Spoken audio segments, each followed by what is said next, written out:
મોટો થયો છે ને એટલે નામકરણ વિધિ માટે આ નંદ બાવા વિચાર કરી રહ્યા છે કે મારા લાલાનું નામકરણ કરીએ આપણે. હા, અને નામકરણ કરવાનો વિચાર કર્યો છે ને, તમે જ્યાં પૂર્ણ સમર્પિત હોવ ને એટલે બાકીનું તમારો વિચારનો આગળનો નિર્વાહ કરવાનું એ માથા પર બીડું લઈ લે. અને એવા સમયે અહીંયા ગર્ગાચાર્યજી આવ્યા છે. ગર્ગાચાર્યજી છે યદુકુલના પોતે આચાર્ય છે અને એ આવ્યા છે નંદબાવાના ઘરે. નંદબાવાના આંગણે આવીને અલખ જગાવ્યો છે, મૈયા જશોદા ભિક્ષા દે માં. અને આ ગર્ગાચાર્યનો અવાજ સાંભળીને માં જશોદા એવી છે કે જેના માથેથી આ ચૂંદડીનો છેડો ઉતરતો નથી. એ સુંદર સ્ત્રી માં આવી છે બહાર. આવીને માં ભગવાન ગર્ગાચાર્ય અને ગુરુજી મહારાજને પગે લાગી છે અને સાથે નંદબાવા આવ્યા છે ગૌશાળાથી. અને માં અને જશોદાજીએ સાથે બંને જણાએ આ ગુરુજીને પ્રણામ કર્યા છે. ગર્ગાચાર્યને આશીર્વાદ આપ્યા છે ગુરુજીએ અને કીધું છે કે આજે ભિક્ષા તમારા ઘરે લેવી છે. નંદ બાવા ખુશ થયા છે ને કીધું છે, પ્રભુ ગુરુ મહારાજ તમે આવ્યા છો ને તો ભિક્ષા તો લેજો જ, એ તો તમારે લેવાની જ છે. પણ તમે એક કામ કરો, મારા 2 દીકરા છે, એક રામ એ જે મોટો દીકરો રોહિણીજીના ખોળે જન્મ્યો છે તે, અને એક દીકરો જશોદાજીનો પુત્ર છે તે અમારો લાડકો, અને એને તમારે આપણે નામકરણ કરવાનું છે. આમ ગર્ગાચાર્યને વિનંતી કરવામાં આવી છે નંદ બાવા દ્વારા. અને ગર્ગાચાર્યએ કીધું છે કે હું તો યદુકુળનો આચાર્ય છું. જો કંસને ખબર પડી જશે ને તો એને પૂરી ખાતરી થશે કે અહીંયા જ લાલો જન્મ્યો છે, જે 8મો ગર્ભ છે દેવકીનો અને એનો કાળ છે. તો વધારે એ નરાધમ તમારા ઉપર આતાતાઈ અત્યાચાર કરશે. આમ જ્યારે ગર્ગાચાર્યજીએ કીધું છે ત્યારે નંદ બાવાએ એક વાત કરી છે, એક કામ કરો ને ભગવાન, આપણે છે ને છાનામાના નામકરણ કરી લઈએ. કેવી રીતે? આપણે છે ને ગૌશાળામાં જતા રહીએ. ગૌશાળા પાછળની તરફ છે, ત્યાં આપણે જતા રહીએ અને આપણે ત્યાં બેસીને નામકરણ કરી લઈએ.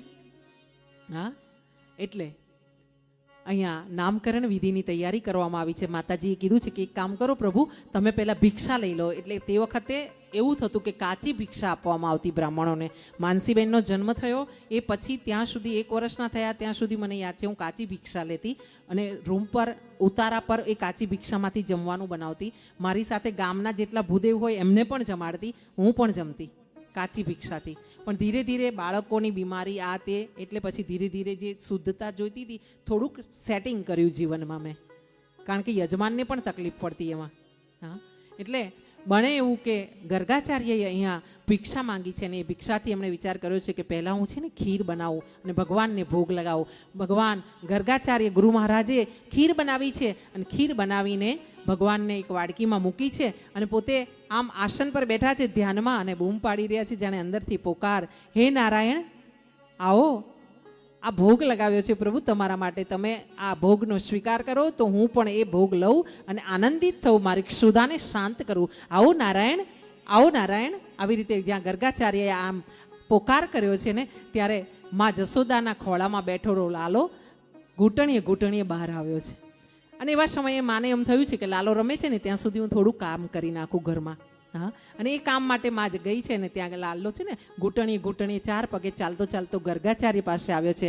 ગર્ગાચાર્ય આમ પોતાના ધ્યાનમાં આંખ બંધ કરીને ભગવાનને ભોગ લગાવી રહ્યા છે. ઓમ અપાનાય સ્વાહા, ઓમ ઉદાનાય સ્વાહા, આમ કરીને જ્યાં ભગવાનને જમાડી રહ્યા છે ને ત્યાં લાલો આવીને પેલી વાટકીમાં નાનકડા પાત્રમાં જે ખીર હતી ને એ લઈને પોતે ચાટી રહ્યો છે. આમ ચાટતા ચાટતા એના મોઢા પર, મુખારવિંદ પર, દાઢી પર, ગાલ પર આમ ખીર લાગી છે.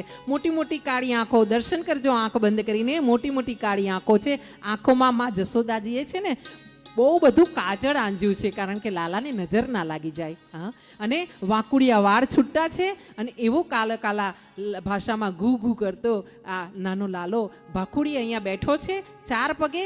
અને તમે લડ્ડુ ગોપાલને જુઓ છો ને એ રીતે જ હાથમાં આ ખીર લઈને બેઠો છે અને ખીર લઈને થોડી થોડી ચાટી રહ્યો છે લાલો. હા, અને આ ખીરનો ભોગ ભગવાન લગાવી રહ્યા છે લાલજી રૂપે. અને તેવા સમયે ગર્ગાચાર્યની આંખ ઉઘડી છે અને એમણે જોયું છે તો આ લાલો છે એ ખીર ચાટી રહ્યો છે, ખીર ખાઈ રહ્યો છે. અને એમણે બૂમ પાડી છે, અરે અરે જશોદા દેખ તેરો લાલો કિતનો નટખટ है, मेरो भोग भगवान को जूठो कर दियो लालो. हाँ, ये बहुत नटखट है. અને આમ બૂમ પાડીને જશોદા માની તો મા જશોદાએ એનું માટલું પકડ્યું હતું ને એને સાઈડ પર મૂકી દીધું અને દોડતી દોડતી આવી છે ગર્ગાચાર્યના રૂમમાં આવીને જોયું છે તો લાલો ભગવાનની જગ્યા પર બેઠો છે અને પોતે ખીર ચાટી રહ્યો છે. આ મારો વાલો ગર્ગાચાર્ય બોલાવ્યો એટલે આવ્યો છે, પણ ગર્ગાચાર્યને ખબર નથી કે આ લાલો છે.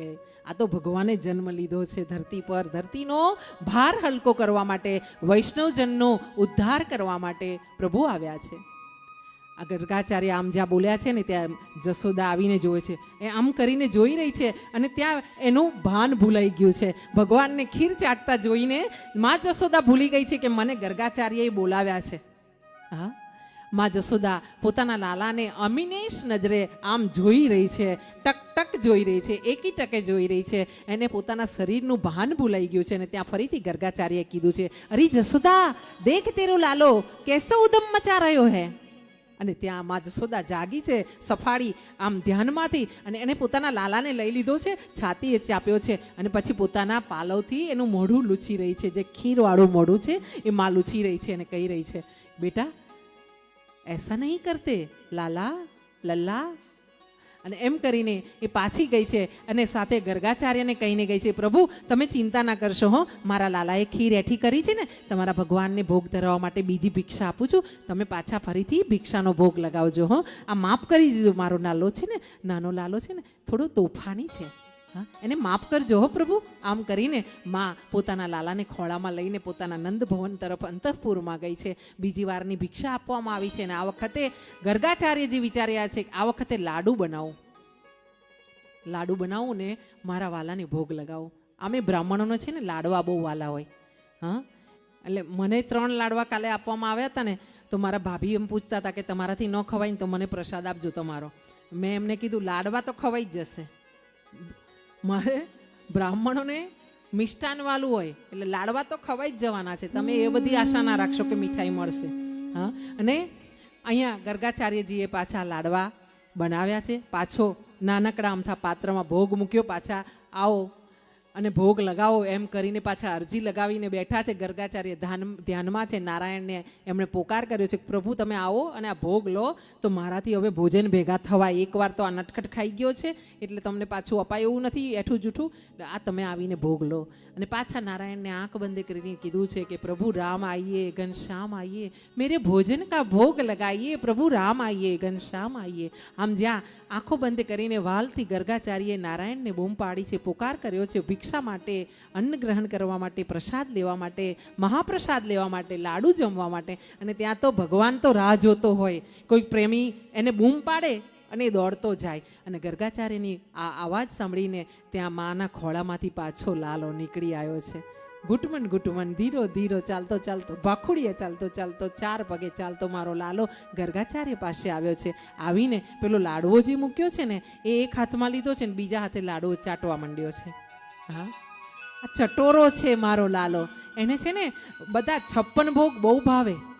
હા, એને સારું સારું જમવાનું બહુ ભાવે. મારો લાલો છે ને એ રાગ રંગનો માલિક છે. એને બહુ ગમે રાસ રમવા, સારા સારા વસ્ત્રો પહેરવા, શણગાર સજવા. અમારા લાલાને બહુ જ ગમે. એટલે તમે જે લાડ લડાવશો ને એને બહુ ગમશે. હા, અહીંયા ભગવાન લાડવો આરી રહ્યા છે લાલાના સ્વરૂપે. અને તેવા સ્વરૂપે પાછા ગર્ગાચાર્યની આંખ ઉઘડી છે. આંખ ઉઘડતાની સાથે જ ગર્ગાચાર્યની નજરની સામે પેલો લાલો દેખાણો છે કે આ તો લાડવો ખાઈ રહ્યો છે. એમણે પાછો અવાજ કર્યો છે, જશોદા ये तेरो लालो उद्दम मचा रहे हो है, आजा मैया तेरे लाले को संभाल. हाँ, ये लालो देख कैसो नटखट है, बार बार आके मेरे भगवान को भोग खा रहे है. હા, અને આમ જ્યાં ફરિયાદ કરી છે મા જશોદા પાછી આવી છે. જરાક વિહવળ આંખ થઈ છે, આંખમાં 2 આંસુ છે અને પછી પાછી ભગવાન ગર્ગાચાર્યને પગે લાગીને માફી માંગી રહી છે. પ્રભુ માફ કરી દેજો હો, મારો લાલો છે ને જરાક નટખટ છે, હા તોફાની છે. હમણાં છે ને પાછી ભિક્ષા આપું છું પ્રભુ, તમને પાછા તમે ભગવાનને જમાડજો. આમ જ્યાં ભોગ લગાવી રહ્યો છે અને તમે બધા ધ્યાનથી સાંભળજો, દર્શન કરજો. આ ગૌશાળામાં ગર્ગાચાર્યજી આવ્યા છે, સાથે મા જશોદાજીને રોહિણીજી આવ્યા છે. પોતાના પુત્રોને પોતાની ગોદીમાં લીધા છે. અને એવા સમયે રોહિણીજીને એક વિચાર આવ્યો છે કે આ મહારાજ છે ને એ કંઈક જાણે છે કે નહીં એની આપણે પરીક્ષા લઈએ. હા, આ ગર્ગાચાર્યજીની પરીક્ષા લેવા માટે માં રોહિણીએ પોતાના બલરામજી હતા ને દાઉજી એને માં જશોદાના ખોળામાં દીધા છે ને જશોદાના લાલાને રોહિણીજીએ પોતાના ખોળામાં લીધા છે. ગૌશાળામાં આમ આસન જમાવીને બેઠા છે. નંદરાજા બેઠા છે, બિરાજમાન થયા છે. ગર્ગાચાર્ય બિરાજમાન થયા છે, આસન લીધું છે. નામકરણ વિધિ ચાલુ થઈ છે. પોતે વેદની રૂચાઓ બોલીને આ પૂજન કરાઈ રહ્યા છે. માં ગૌ માતાની સાક્ષીએ નામકરણ ચાલુ થયું છે. અને એવા સમયે ગર્ગાચાર્યએ આંખ બંધ કરીને કીધું છે, माँ जशोदा तू रोहिणी को लालो उसकी गोद में दे दे माँ, हाँ, और तेरे लाल को तू अपनी गोद में ले ले. આમ ગર્ગાચાર્ય આંખ બંધ કરીને ધ્યાનમાં જાણી લીધું છે કે આ બે માતાઓ છે ને, માતાઓનો સ્વભાવ હોય, બહેનોનો સ્વભાવ હોય કે કોઈની પરીક્ષા લેવી. આમ અમુક વાતો સ્વભાવમાં આપણા લોહીમાં આવે બહેનોમાં. અને પુરુષોનો સ્વભાવ હોય હંમેશા અભિમાન. કોઈ પુરુષ એવો નહીં હોય કે જેને અભિમાન ના હોય. એના કાર્યના પ્રશંસા થાય, એના કાર્યની પ્રશંસા ન થાય ને તો એને થોડુંક ઓછું તો આવે જ દરેક પુરુષને. અને સ્ત્રીઓની એક ખાસિયત હોય ઈર્ષા. પડોશણ 5000ની સાડી લાવી, મેં કેમ 1000ની નથી લીધી હજુ સુધી. ઈર્ષા આ કુદરતી છે લોહીમાં આપણા. તમે હોવ કે હું હોઉં, હા, ધીરે ધીરે એને આપણે ઓછું કરવાની તરફ આપણે ગતિ કરવાની, હા, પ્રયત્ન કરવાના. પ્રયત્ન કરવાથી આગળ વધાય છે અને એમાં સફળ થવાય છે. અહીંયા બને છે એવું કે ગર્ગાચાર્યજીએ કીધું છે કે માં તમે મારી પરીક્ષા કરવા માંગો છો, પણ તમે તમારા લાલાને ગોદમાં લઈ લો. તમે એકબીજાના ગોદમાં લીધા છે ને એમને પોતાના આપી દો. હા, અને આમ પહેલાં રોહિણીજી બિરાજમાન થયા છે. કહેવામાં આવ્યું છે કે રોહિણીજી મોટા છે એટલે એમને આગળ બેસાડ્યા છે. અને પછી ગર્ગાચાર્યજીએ નામકરણ વિધિ કરી. નામકરણ વિધિમાં કહેવામાં આવ્યું છે કે આ પુત્ર તમારો મોટો છે, સંકર્ષણ થયું હતું દેવકીજીના ગર્ભમાં હતા, ત્યાંથી ખસેડીને એમને માં રોહિણીજીના ખોળામાં આપવામાં આવ્યા છે, ગર્ભમાં આપવામાં આવ્યા છે. સંકર્ષણ થયું એટલે એનું નામ એક સંકર્ષણ રહેશે. એ બળરામ બહુ જ બળવાન છે એટલે એનું નામ એક બળરામ રહેશે. અને મોટા છે એટલે દાઉજી કહેવાશે. અને રામ જેવા આનંદ આપવાવાળા છે, એમનું નામ રામ રાખવામાં આવશે. એટલે બલરામ આમનું નામ રાખવામાં આવ્યું છે. અતિ શક્તિશાળી થશે, એની શક્તિની આગળ કોઈની શક્તિ કામ આવશે નહીં. એટલે એમને અતિ શક્તિશાળી બલરામ તરીકે નામ આપવામાં આવ્યું છે. બોલે કૃષ્ણ કનૈયા લાલ કી જય, અપને અપને માત પિતા કી જય. અહીંયા બન્યું છે એવું કે નામકરણ વિધિ કરવામાં આવી છે અને એમાં બલરામજીનું નામ થયું છે. પછી બેસાડવામાં આવ્યા છે કૃષ્ણની સાથે મા જશોદાને ખોળામાં લઈને. અને મા જશોદાજીની સામે જ્યારે ગર્ગાચાર્યજી બિરાજમાન છે અને લાલાનું મુખારવિંદ જોયું છે ને કીધું છે કે આ થોડો શ્યામળો છે ને એટલે એનું એક નામ કૃષ્ણ પડશે. આકર્ષતી ઇતિ કૃષ્ણ, જે સૌને આકર્ષણ કરશે. જોતાની સાથે જ એની નજરથી નજર મળશે ને, એના ચહેરા સામે કોઈની નજર પડી જશે ને પછી એ બીજા કોઈને જોઈ નહીં શકે કોઈ વ્યક્તિ, એવું આકર્ષણ કરશે. એટલે એનું નામ કૃષ્ણ રાખો. અને આમ પણ જગતમાં જગતનો આધાર બનીને આવેલો છે એટલે એના 1000 નામ થશે. હા, મનમોહન, મોરલીવાળો, આવા 1000 નામ થશે, પણ એનું મુખ્ય નામ હશે કૃષ્ણ.